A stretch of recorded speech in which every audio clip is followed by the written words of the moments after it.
What was Jesus talking about when he said that to even look upon a woman with lust is to commit adultery already?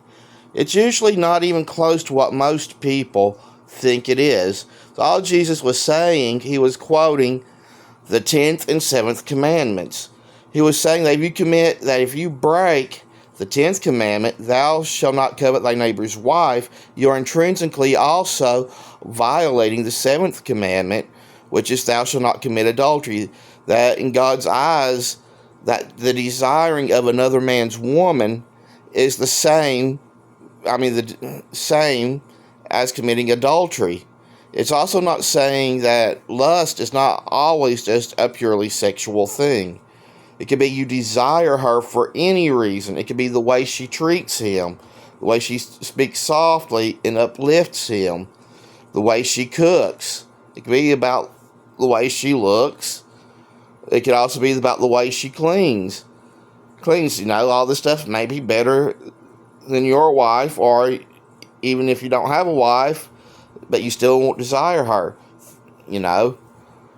because that's all it means, is that Jesus was just saying, if you even want another man's wife for any reason whatsoever, you have committed adultery already in your heart.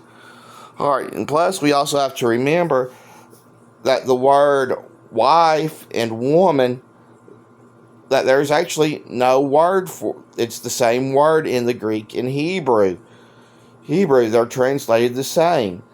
So basically it's saying, not saying that if you lust after another man's woman, you have committed adultery already in your heart. Not to mention, if we go, let's give an example. How can two single people, a man and woman who's never been married, commit adultery? But if you go by that this verse means if you look at any woman, you've committed adultery, then we got a problem. Because a single man and a single woman cannot commit adultery. Now, if we look at Leviticus 20:10 and Deuteronomy 22, we find the actual biblical definition of adultery. It is a man sleeping with another man's wife.